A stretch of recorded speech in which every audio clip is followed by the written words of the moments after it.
Hello everybody, Abed's brother here, and today we'll be taking a look at the performance of some old PCs in Robocop Rogue City. Robocop Rogue City was developed by Teon, published by Nacon, and released on PC November 2nd, 2023. Uses the Unreal 5 engine and the DirectX 12 API, so another Unreal 5 title. You can see the minimum and recommended specs on screen here. Arc actually shows up here, so we'll get to see how that works out. For the first test system, we'll be looking at the FX-8320e and the Radeon R9 290.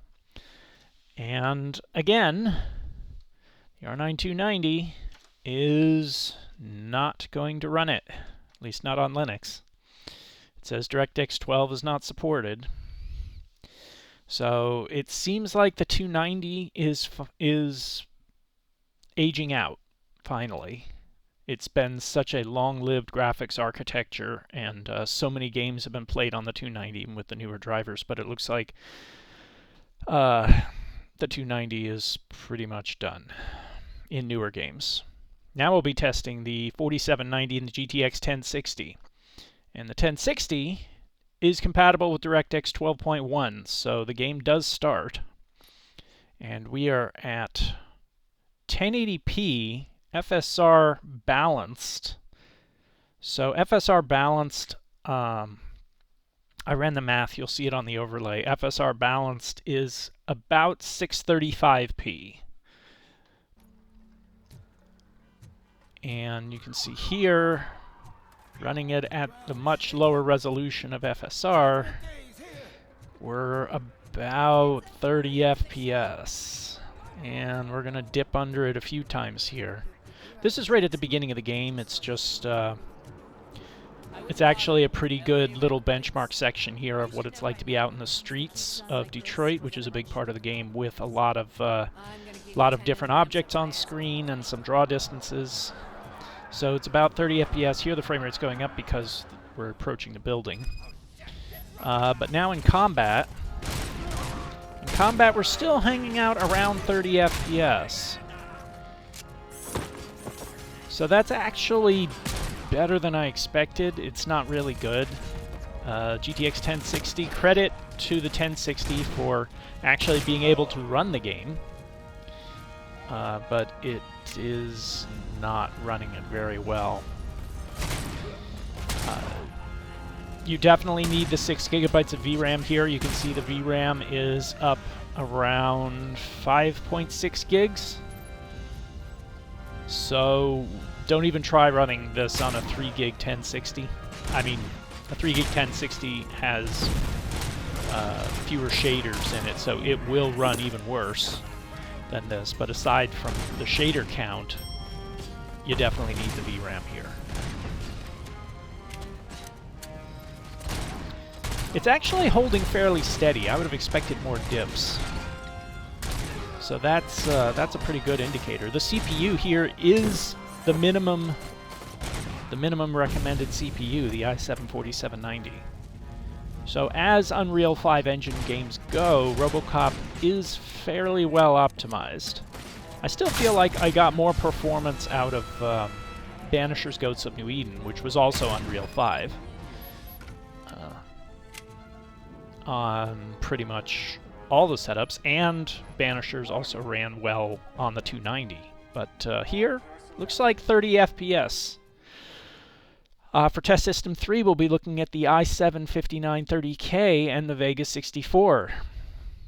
Let's see what Vega can do. Vega has been the one constant in all my testing here. We are at 1080p, no upscaling, and the low preset. But Vega has been very good so far. Let's see what it can do here. Come on. There we are. So 1080p low, no upscaling. We are in the mid-50s outside here. And I really don't like upscaling. It looks so much better, even at low settings with native resolution. Okay, so we dip to the mid-upper 40s here. And So mid 40s to low 50s looks like what we can expect outside with the Vega 64. And let's get into some combat. This is indoors with with shorter draw distances, but probably more objects on screen. So it's looking like low to mid 50s here. If you kick on some FSR, you'll definitely get over 60. Or you could just turn frame gen on, but that would make your response time worse. And this is not a super, like, you don't need super reflexes to play Robocop, but why would you make the response times worse here? So if you wanted to play this at 1440p, I would say 1440p with FSR quality, you'll get probably about the same performance, maybe a little better. I think FSR quality is 67%, and 1080p is 75% of 1440p. I think that's how the math works on that. So if you have a resolution percentage slider, and you're at 1440p and you set it to 75% in this game, well, you would get about the same performance as you're getting here because you'd be doing an internal resolution of 1080p. So FSR quality at 1440p should be pretty close to what you're getting here. And indoors in combat, it's looking like mostly 50s most of the time. We're facing the end of the hall here, and there's not much on screen, that's why frame rate is jumping up. And now turn around, look at the hall, we dip back down. Pretty good from Vega. Could be better. Let's see what the Arc A770 can do when it's paired with the Ryzen 5 5500. And we should be at the same settings as on Vega, 1080p, no upscaling, and the low preset. Now, Arc traditionally has some issues with Unreal 5. I don't know if that still holds true here. Looks like we're a little lower than on Vega. Vega in the alley here was in the upper 40s, low 50s. Here we're in the mid 40s. And now we've dipped down to the upper 30s, low 40s. So yeah, Arc is a little behind Vega here. That's disappointing. But at least it runs. At least it's not like Starfield, where the game wouldn't even start up on the A770.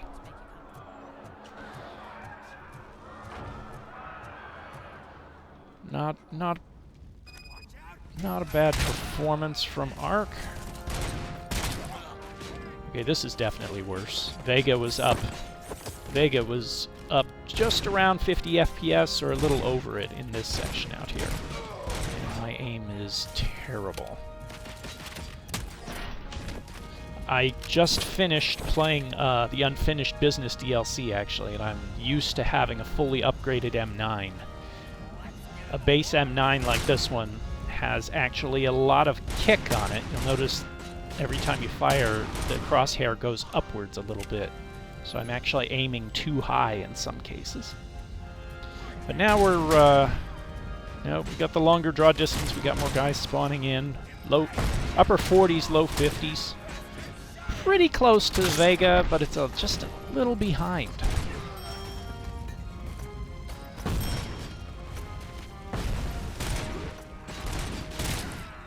Just a little behind.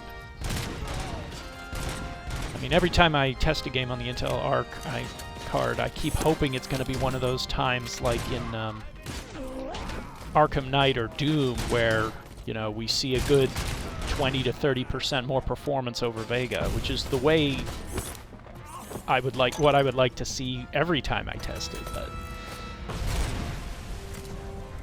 drivers, I guess, being what they are. Gotcha.